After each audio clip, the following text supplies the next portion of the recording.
Danes vam bomo predstavili, kot je bilo navedeno v vabilu, stanje na področju reševanja problematike napadov zveri in še nekaj s tem povezanih zadev.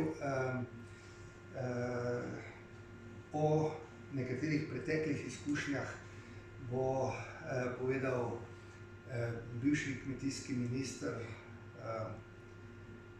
izjemno uspešen kmetijski minister Slovenske ljudske stranke od leta 1997 do 2000, o nekaterih aktivnostih, ki pa niso vezane na to temo, ki jih bomo po prihodnje predstavili, pa podpredsednica ljudske stranke Suzana Lala Kraus.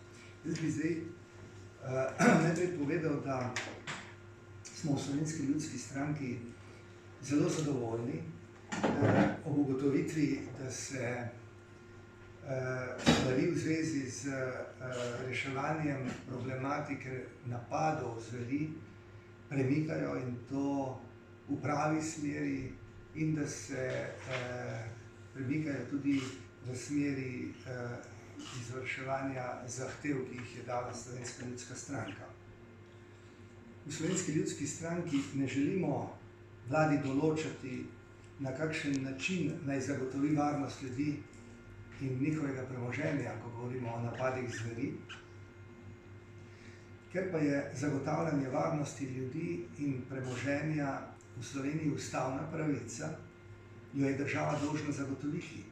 V nasprotnem primeru imajo ljudje pravico do samoobrambe oziroma do ustrezne zaščite v skrajni sili. Ponekod se verjetno to tudi že dogaja. Še vedno je formalno veljavna uredba, po kateri je zagrožena visoka kazen za lovsko družino in lovca v primeru odstrela napačnega volka, torej volka, ki ni v tej kvoti trenutno določenih 8 volkov, ki so bili najbolj problematični na območjih vsakodnevnih napadov zveri. In ravno to dejstvo, da je ta uredba še vedno veljavna, gotovo spravlja v neroden položaj tudi lovce in lovske družine. V teh dneh se je, oziroma že nekaj časa so se okrepile aktivnosti lovcev, začeli so se tudi skupni lovi in pogoni.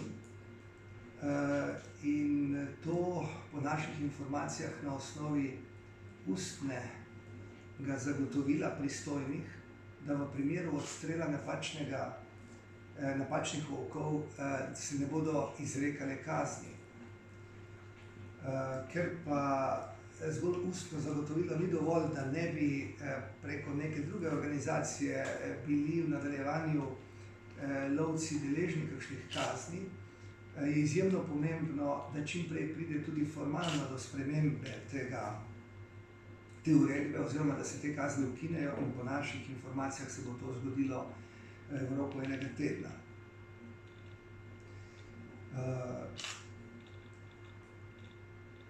Pozitivno je tudi to, torej, da je v nekaterih območjih, kjer so bili ti problemi največji, kot je na primer območje Blok, se praktično v zadnjih 10 in več dneh ne dogaja ničesar, oziroma ni bilo niti nikakršnih napadov volkov, niti niso bili opaženi v bližini vasi. Po naših informacijah se tudi intenzivno pripravlja dogovor o ustrezni odškodnini in verjamemo, da bodo te stvari dogovorili ministrica za kmetijstvo, minister za okolje in sindikat kmetov Slovenije na srečanju v četrtek, 5. septembra.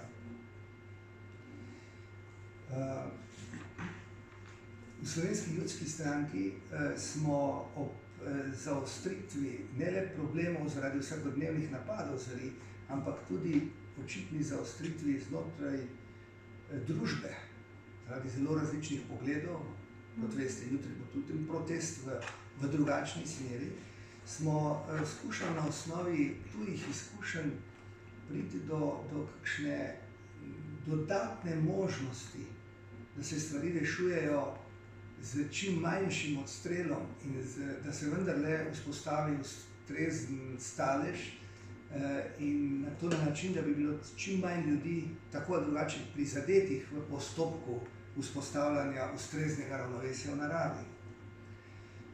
Kot možen pristop k reševanju te problematike predlagamo preučitev možnosti, ki je poznana na primer iz Kanade in še nekaterih drugih držav, kjer imajo nacionalne in predvsem tako imenovane regionalne parke. V teh parkih, seveda Kanada ima drugačne pogoje, bistveno večje površine, osnovni principi pa veljajo. V teh parkih je kmetijstvo povsem nezaščiteno, kot povsem sekundarna dejavnost. Delujejo pa, in to na osnovi državne koncesije, ljudje, ki se ukvarjajo s turizmom in znanstveno-raziskovalne organizacije in posamezniki, ki delajo raziskave o genetskih značilnostih, o navadah zveri in tako naprej, kar se tudi v tem trenutku dogaja v Sloveniji, žal pa tudi na območjih, ki dokazano ne prenesejo takih koncentracij zveri. Da bi praktično pokazali, da je to v Sloveniji dejansko možno, lahko pogledate tu na zemljevidu Slovenije. Tu so zeleno obarvana površine gozdov, državnih gozdov na Kočevskem in na območju Snežnika. Gre za okolje, ki je to, kar je zdaj vidno, je preko 65 tisoč hektarov. Naš predlog je, da bi iz tega območja, ki ga zajema predvsem občino Kočevje, Ilirska Bistrica, Loška dolina, Loški potok, tudi Dolenjske Toplice in Semič, ampak da bi predvsem v teh koncentriranih, v teh območjih, kjer je največja koncentracija državnih gozdov in najmanjše število naselij, in torej najmanjše število prebivalcev, da bi oblikovali en tak regionalni park, na primer velikosti okoli 40 tisoč hektarov, torej okoli 400 kvadratnih kilometrov, kjer bi seveda lahko zagotovili nadpovprečno koncentracijo, tako volkov kot medvedov, lahko tudi drugih tako zveri kot tudi parklaste divjadi. Izkušnje iz Kanade in nekaterih drugih držav govorijo o tem, da je v takem primeru seveda to izrazito donosna dejavnost, če se usmerjeno deluje za to, da se ljudje ukvarjajo s turizmom oziroma na drugi strani z znanstvenimi raziskavami. Za te kraje, pri čemer bi seveda naselja velika in mesta in to se izločijo, za te kraje bi to lahko pomenilo tudi pomemben vir prihodka. Podobno kot na primer ima Krško zaradi dejstva, da ima jedrsko elektrarno, jedrske odpadke dobi neko ustrezno subvencijo, bi to subvencijo na ustrezen način dobili ti kraji. Pri čemer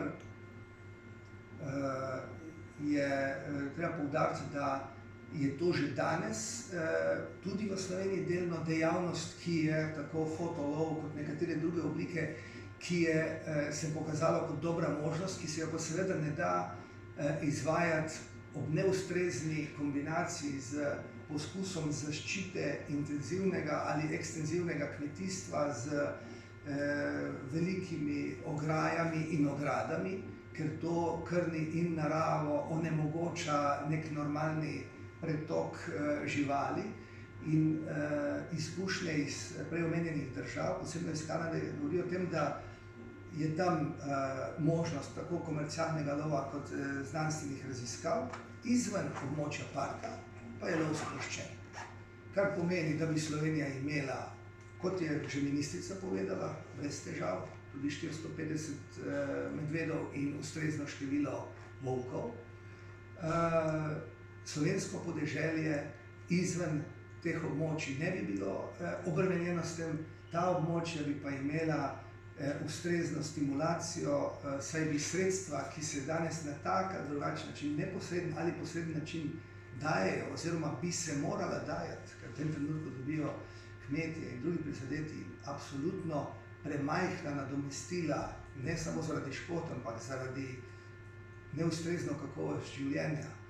Se pravi, sredstva, ki bi se morala namenjati za to razpršeno poselitev po tretjini ali še več Slovenije, bi se koncentrirala v to okolje in, kot bi rekli, ena od takih možnosti bi lahko pripeljala do razmer, da bi lahko rekli, da sta volk sit in koza cela, in dajemo predvsem kot eno pobudo konstruktivno tudi vsem tistim, ki iščejo rešitve, da bi bile možne stvari urejati s čim manj odstrela.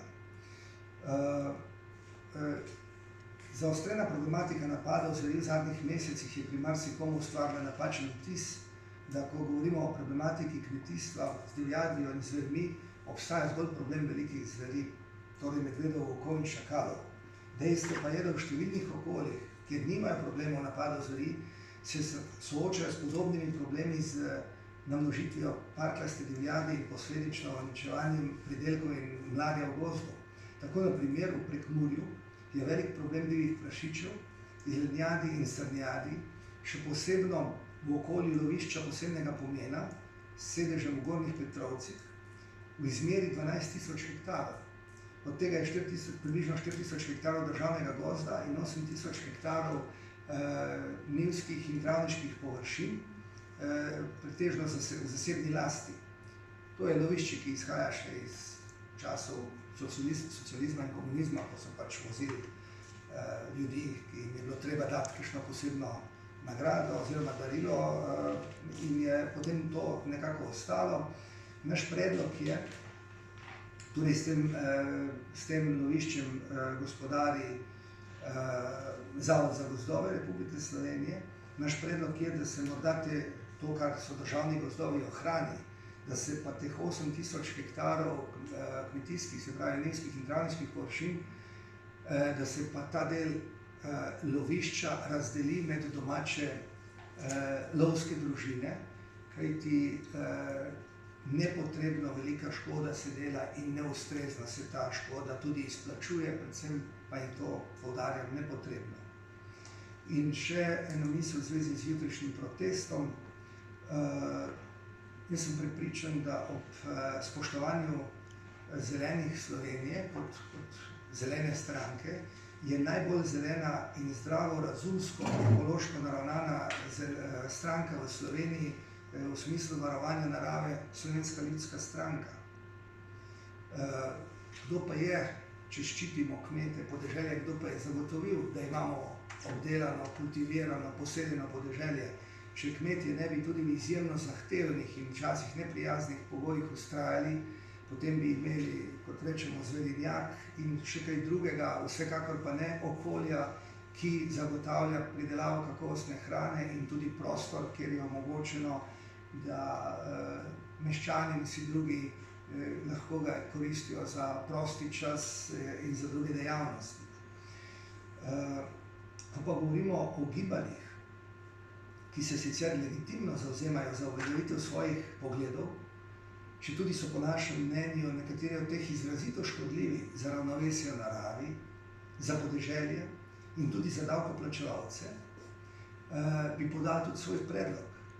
Namreč, da če verjamejo v to svoje poslanstvo, da nasprotujejo kakršnemu koli uravnavanju staleža zveri, naj prevzamejo tudi odgovornost za škodo, ki jo trpi kmečki prostor, podeželje in je sedaj na ramenih vseh davkoplačevalcev preko državnega proračuna. Torej, če verjamejo, da je to prava stvar, da je potrebno v celoti pustiti neomejen obseg stalež teh zveri, potem je prav, da ljudje, ki se tudi podpišejo pod te peticije, s tem tudi prevzamejo naso odgovornost, vlada ima pa podpisnike, kamor lahko naslovi tudi zahtevek za škode, ki sicer bremenijo tudi ljudi, ki bi želeli imeti neko normalno ravnovesje. Toliko za parcelitev. Dober dan, lepo za povabilo. No, jaz bi mogoče samo par besed o času, ko sem bil sam minister, ko je Slovenska ljudska stranka močno zasidrana v parlamentu. Mi smo ravno tako imeli v tistem času kar precejšnje težave z medvedi, manj za volkovi, kajti v obdobju tam 1995-2000 je bilo v Sloveniji zaznano 2 tropa volkov in pa približno 400 do 450, 500 medvedov. Ta problematika seveda je bila ravno tako burna, kot je danes. Mi smo tudi na predlog takratnega podpredsednika vlade, gospoda Marjana Podobnika, skupaj z Zavodom za gozdove, ki je po moji oceni ena od najbolj pristojnih inštitucij in tudi zakonsko opredeljena, da se gospodari z divjadjo oziroma z zvermi v slovenskem prostoru, opravili štetje, zelo zanimivo, in na osnovi tega štetja in preračuna smo prišli do podatka, da je v Sloveniji že tam nekje leta 1998-1999 prisotnih preko 450 do 550 medvedov in pa, kot sem že prej rekel, 2-3 tropi volkov. Škoda je bila tudi v tistih časih precejšnja, tudi kar nekaj napadov medveda je bilo na človeka, pri Malih Laščah, v Kotu pri Ribnici sta bila 2 gospoda hudo poškodovana in seveda smo se opredelili za odstrel takrat 90-ih oziroma 70-ih, 20 medvedov se je povozilo. Tudi ta podatek daje neko informacijo o gostoti medvedje populacije v območju medveda in izven območja medveda. Tudi poskusi so bili, da medvedje družine preselimo v Italijo, Dolomite, Francijo, Pirenejske Alpe. Pripravljenost teh okolij ni bila, iskreno povedano, da se tja preselijo te zveri, vendar par primerov smo izpeljali in tudi v teh primerih se je izkazalo, da so ta okolja predvsem rejci živali, pa tudi lokalne skupnosti odločno zavrnile preselitev zveri v njihovo območje. Pri njih se pojavlja problem ne samo čreda, drobnica, živali na paši, ampak tudi ljudje, ki se gibljejo v tem prostoru. Če majhen poznamo recimo italijanske Dolomite, to so neizmerna območja, kamor odhaja množica turistov, sicer ne tako kot pri nas nekontrolirano, ampak kontrolirano, vendar ob prisotnosti teh zveri bi seveda ta tok ugasnil in tudi prihodek teh hribovsko-gorskih območij bi se neizmerno zmanjšal. Tudi Brigitte Bardot mi je konkretno protestirala, da sem morilec. Sam sem v tistem času doživljal tudi pritiske ulice, ker ta organiziranost ni bila legitimna, to niso bile društva posebnega pomena, ampak par posameznikov, ki so se zbirali okrog takrat LDS-a, da so protestirali pred ministrstvom. Seveda na vabilo, da pogledajo, kaj vse se dogaja, so ob pogledu na fotografije po klanih jagnet bili hladni. Teličke, telice, nič posebnega. No, pri žrebičkih se je pa malo ta skupina, ene 15 sem jih povabil v mojo pisarno, zamislila in so razumeli, da je tak poseg nujen. In tudi v tem trenutku je to nujno. Mi se moramo v Sloveniji jasno opredeliti, kot je predsednik že rekel, katera območja bi bila območja zveri, kaj se dogaja v teh območjih in izven območij bi moral biti strog režim posega. Treba je vedeti, da en medved rabi nekje 500 hektarov življenjskega prostora dobrega gozda. Ampak veste, kaj to pomeni dober gozd? Da je tam jagodičevje, da so robidnice, da so lešniki, da je kostanj, da je žir, da se prehrani v tistem delu. V gozdovih, ki so recimo monokulture, kot je nekje bukov, nekje smreka, bor, medved nima življenjskega prostora in zato seveda išče hrano vse povsod. Išče hrano in je prisiljen seveda iti na travnike, pašnike, tudi sadovnjake recimo. In ideja, ki jo sem prebral na internetu, ta jutrišnji shod, ja, ogradili boste sadovnjake. Lepo vas prosim, to je čista neumnost. Mi imamo v Sloveniji tradicionalno kulturo starih sadovnjakov, vsaka vas jih je imela, potem bomo ogradili vse vasi.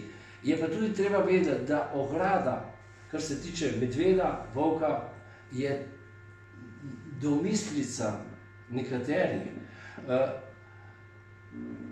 Medved jo podre. Znani so primeri iz predlanskega leta. Na Vranskem je medvedka prišla za 3 mladiči na avtocesto, pa je ograda močna, kovinsko postavljena, to jo ne ovira. Volk v zadnjem primeru na Banjščici je skopal rov in prišel do živali. Tako da te iluzije, kako tudi osli, veste, sem skrbno prebral ta članek osli. Znan je primer rejca na Krasu, ki je imel 800 hektarov zemljišč zagrajenih, ki je imel 300 glav drobnice, ki je imel tam 50-60 oslov, par krav boškarin, to je istrsko dolgorogato govedo, in pa en veliko čredo konj. Osle, drobnico so volkovi uničili v parih mesecih do zadnje glave, ker ni bilo več drobnice, so šli na osle in uničili popolnoma čredo 50-60 oslov. Boškarina in pa konj se pa niso upali napadati. Ampak zakaj? Konji so se organizirali v trop, čredo, v sredino so postavili sami v bistvu žrebeta, breje kobile in žrebci so to ščitili za kopiti, za ugrizi in tako naprej. Tako da te konji so še danes na enem delu Krasa. Tako da je treba predvsem razmišljati, po moji oceni, da je številčnost prevelika. V Sloveniji se je treba pogovoriti, da res rečemo, katera območja, kakšno število živali, medvedov, volkov prinesemo, kar je izven območij, posebej v bližini naselij, je treba avtomatsko streljati. Ni drugega recepta. Finci imajo koncept, da kolikor se medvedi, oni imajo močno populacijo medvedov, pa veliko površino strnenih gozdov, ker pri nas gozd ni strnen, to so določene parcele tukaj tam. Kolikor se te živali približajo 60 kilometrov blizu teh urbanih središč, se jih upleni. In brez debate, brez nekih ured, brez vprašanja, mi bi morali zakonsko to tako urediti. Druga zadeva, ki je treba, kmetom je treba to odškodnino pošteno plačati in v hitrem času plačati. Veste, noben ne razmišlja o izpadu prihodka, ki nastane pri čredi, recimo krav, pri mojemu sosedu na Trojanah, ki so jo zadnjič napadli šakali. Krave bojo povrle, krave nimajo mleka, in podobno. Sreča, da so se krave organizirale in dobesedno pri 2 poskusih še kralji niso prišli do telet, ampak bi prišli. Čim eno tele usamijo, je pogin tukaj. Tako da tukaj je treba zelo skrbno in strpno. Tudi ena zadeva, ki me zelo moti, in to se govori že 15 let. Kmetje, vi ste packe. Vi odlagate hrano kar povprek. Jaz sem na Trojanah, živim, mi imamo kontejnerje za različne vrste odpadkov, vsak teden odvoz tega in nobeden, vam povem, ne meče to kar povprek. In se te živali ne hranijo. Tudi kontejnerji po vaseh, če pride v vas do kontejnerja, potem je za populacijo medveda v tistem območju že nekaj hudo narobe. In tukaj tudi nevladniki. Jaz vam resno povem, ministrstva bi morala zelo skrbno in strpno voditi dialog z nevladniki, vendar z nevladniki, ki imajo vsaj status društva posebnega pomena. Z nekaterimi posamezniki, ki se proklamirajo za neke zaščitnike, bi pa jim morali reči, oprostite, vi organizirani niste, nimate statusa in z vami se ne moramo pogovarjati. Treba je v tem delu res narediti red, tako v dialogu, kot v območju in pa seveda številu zveri. Preštevilčne zveri vnašajo strah, ampak jaz vam iz lastne prakse povem, kakšen strah je to. Mamica 2 fantkov, ki sta hodila leta nazaj, šolo peš, 2 kilometra, sta ob tem, da sta zaznala medvedko, za mladiči niste upali več iti peš v šolo, ne peš iz šole. Razumete to? In kaj se je zgodilo? Mama jima ni verjela. Čakala sta jo, da je ona prišla iz Ljubljane iz službe, 2 uri na avtobusni postaji, Blagovci, in potem so šli proti Golčaju z avtom. Prvi dan nič, drugi dan nič, rekla pa, mulca se, norčujete iz mene. Tretji dan medvedka z 2 mladičema sedi sredi ceste in avto jo ni zmotil. Veliki Ločnik, tule pri Turjaku, medved skoči na avto od mojega znanca, 2 otroka v avtu, nikoli več ne greta od doma, ne greta v gozd, strah, in ta strah je življenjsko prisoten v človeku, zmrn, če doživi tak konflikt. Na Notranjskem paraplegik je fant postal blizu Ileške Bistrice, ko je ob normalni hitrosti trčil ob medveda na cesti in se je morala družina leta in leta tožariti za državo, katere last je ta medved bil. Ker po zakonu o lovstvu divjadi so vse, tako zveri kot divjad, last države. In država kot lastnik je dolžna ukrepati in se politika tukaj ne sme izgovarjati, ja, to pa ni naš problem. Ali pa ljudska stranka je grda, ker se ta problem potencira. Mi smo se s tem problemom srečevali 30 let nazaj in se srečujemo danes. Jaz sem prav vesel, da je vsaj nekdo v slovenskem prostoru, ki resno na ta problem opozarja. Hvala. Hvala. A še Hvala. V nadaljnjem oziroma v naslednjem tednu se bomo lotili teme, ki ima spravkar omenjeno temo, če drugega ne vsaj to skupnega, ker je slaba za davkoplačevalce. In sicer bomo s poudarkom in predvsem zaradi tega, ker je med brezposelnimi osebami, ki so uradno registrirane, slaba tretjina takšnih, ki je na zavodu in torej tudi upravičena do prejemanja denarnega nadomestila, slaba 1/3, nekaj preko 25%. In menimo, da bi bilo potrebno spremeniti zakonodajo oziroma bomo dali pobudo, da se uredi na tak način, da se v zakonu o socialno-varstvenih prejemkih zapiše, da se v roku 1 meseca za osebo, ki je samska, ki nima otrok in v roku 3 mesecih ali kaj podobnega, o tem bomo seveda še premislili in dobro utemeljili. Če se v tem času se mora napotiti na delovno mesto. Če oseba delovno mesto zavrne, s tem izgubi tudi pravico do prejemanja pomoči, oziroma če delovnega mesta ni, naj se takim osebam ponudi možnost opravljanja družbeno koristnega dela, kar bi bilo dobro tako za davkoplačevalce, ker bi se tako lahko uredilo marsikaj, spremljanje otrok v šolo, deljenje malic, čiščenje snega po zimi, karkoli. In po drugi strani sem prepričana, da bi bilo to izredno dobro tudi za te osebe, ki so brezposelne same. Pozitivno bi vplivalo na njihovo samopodobo in bi potem nekako tudi na tak način opolnomočeni lažje iskali zaposlitve v prihodnje. Hvala. Če še kakšno vprašanje mogoče? Najprej bi za vas, vse to je že, ne? A ni to, Ne, da se v bistvu... Ja.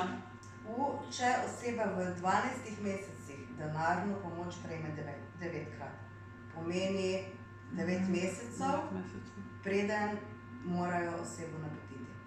Ne že vse, sem mislila, da je to že od začetka. 9 mesecev je to v 42. In to bi spremenili na absolutno skrajšan čas. No, prvi pa drugo vprašanje, kako mislite ta predlog zdaj, ali boste predstaviti, ga uveljaviti, mislim, kaj je naslednji korak zdaj, no? Glede predloga o teh parkih. Mi smo ta predlog dali predvsem zaradi tega, da ne bi bil vtis, da gre tu za en poskus, da se strelja, da se vse odstreli, da pravzaprav se ne išče drugih rešitev. Tisti, ki so strokovnjaki, tudi treba vedeti, stroka je opozarjala, da se bo to zgodilo. Praktično celotna stroka, morda par procentov takih je bilo, ki so fanatično zagovarjali, da se ne sme uravnavati staleža, ker se stroke ni upoštevalo. Sama stroka pa tudi ni bila dovolj odgovorna in pogumna in odločna, da bi se izpostavila. Pravi, kljub temu seveda, da bi lahko komu visela služba in tako naprej, da bi se izpostavili in povedali, to pelje v katastrofo. Ker je treba vedeti, mi smo zdaj prišli v tako nenormalno razmerje, recimo uradno je 1200 medvedov. Neuradno vsi vedo, živijo tam, da jih je bistveno več. Jaz sem že večkrat povedal, v relativno majhni občini Velike Lašče, kjer živim tudi sam, jih je v tem trenutku več kot v celi Franciji.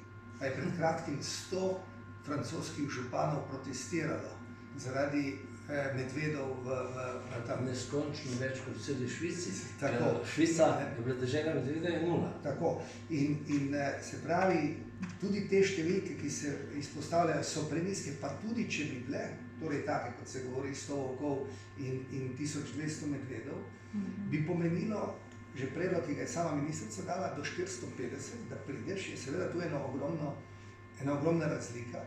In mislimo, da je seveda tu 450 preveč.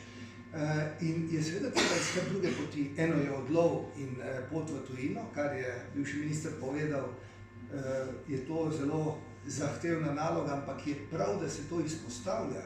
Ne da nam berejo levite v Evropski uniji, mi pa pravzaprav imamo več zveri kot polovica Evropske unije skupaj te države. Po drugi strani je pa prav, mi podpiramo to, da se išče tudi drugačne oblike. In ker je to hkrati možnost za poslovno zanimivo zadevo, ker lahko pretežno manj razvita okolja, Ilirske Bistrice, Kočevske in še nekaterih občin, bi lahko pomenila eno razvojno spodbudo, ker je to po eni strani zanimivo zaradi turizma, zaradi raziskav, po drugi strani pa zaradi usmeritve državnih in evropskih sredstev v to okolje. Bomo mi ta predlog še razdelali, ne mislimo ga forsirati, kot je bilo rečeno. Našo nalogo vidimo v tem, da opozorimo, da ob dejstvu, da je varnost človeka in njegovega premoženja ustavna pravica, opozarjamo in zahtevamo od države, ki jo predstavlja vlada, da mora to ustavno pravico zagotoviti.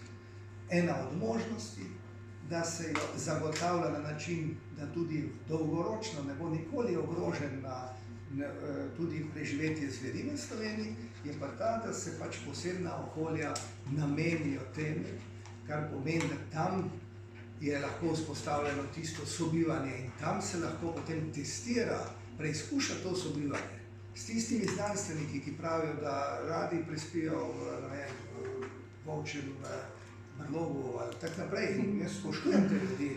Hvala Bogu, so pogumni in tudi verjamem, da imajo recimo posebna izkustva, kot je pa rekel prej Ciril Smrkolj, ne smemo podcenjevati teh psiholoških momentov na stotine in stotine primerov, ki ne bodo nikoli prišli v javnost, ker se tudi nočejo, ne družine, ne starši, ne otroci se nočejo izpostavljati. Jaz vam lahko povem svojo izkušnjo. Pred nas, recimo na našem območju, 3-krat toliko srečamo, recimo jaz osebno, medveda kot zajca. Kot 3-krat srečam medveda, 1-krat srečam zajca. Ali je to normalno ali ni normalno? Nekateri pravijo, seveda, ker so zdaj pač si zmanjšali, ker je toliko teh zveri, so nekaterih drugih je pač manj, ampak to ni več normalno. In zato želimo, da zdaj skozi to turbulentno obdobje dogovarjanja tudi z vlado, ki smo ga, jaz verjamem, kljub vsemu pripeljali zdaj do ene stopnje, želimo si, da bi tudi predsednik vlade in pristojni ministri tako resno in odgovorno prevzeli svoje pristojnosti, da bodo zdaj ob začetku šolskega leta res, da se pospešeno vse te stvari izpeljejo. Ob tem pa še enkrat poudarjam, mi smo zelo veseli, da je tu aktivnost sindikata. Mi smo se tudi na Radgonskem sejmu srečali predstavniki Ljudske stranke, pa sindikata, Kmečke zveze, Društva Kmečke zveze, Kmetijsko-gozdarske zbornice in drugih organizacij. Ljudi, ki so iz kroga Slovenske ljudske stranke, v teh organizacijah smo poenotili te svoje poglede in izrecno podpiramo to, da je sindikat nosilec teh dogovarjanj. In tudi sindikat se pa seveda zaveda, da če ne bo ustrezne reakcije se strani vlade po danih nekaterih obljubah, bo potem nujen ponovn in dodaten politični pritisk, da se bo to zgodilo. Upamo, da to ne bo več potrebno. A smem samo en čisto kratek. Recimo, ko smo mi predlagali švicarskemu ambasadorju, če bi naselili te medvede tudi lahko v Švici. Ja, je rekel lahko. Problem samo v kantonu, kamor bi jih naselili, mi moramo speljati referendum. In tudi ta ideja, recimo, o območju, zelo dobrodošla, vendar se bo morali z ljudmi iz tega območja resno pogovoriti, če pristajajo na te otežene možnosti gibanja, bivanja in tako naprej. Če bo nadomestilo res ustrezno, da vsa ta tudi tveganja prevzamejo. Drugače, tudi tak poizkus nima po moji oceni možnosti, vendar mi smo že v mojem času v območju medveda dali ustrezen ukrep podpore na hektar kmetijskih zemljišč, predvsem zaradi težjih zmožnosti predelave, večjimi stroški in pa tudi, ker smo to razumeli kot okoljski ukrep, da živali v tem območju ostanejo. In sem bil prav razočaran, ko se je ta ukrep, sicer se je začel pri mandatu ministra Buta in se je potem pri mandatu ministra Pogačnika, se mi zdi tam 2007-2008 ukinil. Ljudje, ki imajo zmanjšane, pogoje za bivanje, pogoje, ki so jim v skladu z normami, kar se tiče človekovih pravic in z našo ustavo zagotovljeni, imajo potem pravico do odškodnine. Jaz bi sem tu, glede na to, kaj je bilo pokazano, mi smo prav zaradi tega rekli, da bi naredili predlog, gre v smeri, da je to okolje za izrazito majhnim številom ljudi. Se pravi, da se ga izločijo seveda vsi mesta in vsi večji kraji, torej tu govorimo morda o 1000 ljudeh, in tudi o izrazito stimulativnem pristopu. Recimo, ko smo imeli pogovor s temi Kanadčani, so oni povedali, ne, da tam je velika bitka za to koncesijo. Se pravi, veliko ljudi si želi delati in delovati. In bom šel spet na primerjavo s Krškim. Vete, Krško je občina in širša skupnost je na moder način seznanjala svojo javnost o plusih in minusih proizvodnje jedrske energije. Hkrati pa seveda se je vedelo, da je dovolj visoka odškodnina zaradi tega, ker se tam proizvaja jedrska energija in danes so vsi zadovoljni. In tudi hidroenergije. Tako, in tukaj sem jaz prepričan, da po tem predlogu, ki ga imamo, bi tudi v primeru takega referenduma velika večina to ljudi podprla, ker bi to pomenilo bistveno povečanje možnosti izboljšanja kakovosti življenja ob dejstvu, da danes živijo skoraj da v takih razmerah in zato ne dobijo nič. Se pravi, danes je to območje koncentriranega števila, daleč povečanega števila zveri, od nekih normalnih razmer, pa od tega nimajo nič, kot to, da te kadavre seštevajo, nosijo tja, čakajo potem včasih 2 leti na to, da nekaj dobijo. Po drugi strani pa ne pridejo poštev možnosti, kot recimo sem omenil občino Velike Lašče, relativno majhna občina, ki jo sestavlja, mislim, da 75 zaselkov. To je nemogoče, da v okolju 75 zaselkov ene manjše občine v tem trenutku živi približno 50 medvedov. In logično je, da jih potem srečuješ vsakodnevno. In da se gibljajo, da je vprašanje, kdaj bodo prišli v Ljubljano. Seveda bodo prišli in se mi treba vprašati, da jih bomo pripeljali, bomo mi ali kdo drug. Ne, sami bodo prišli, ker preprosto se jim prostor, ki ga je premali, potem izrinjajo in po teh principih, ki delujejo med temi tropi v okolju, pri medvedih na drugačen način, se potem iščejo pač nov prostor. Še kakšno vprašanje mogoče? Se pa, hvala lepa, pa odgovorite. Na Žaljevici že bil.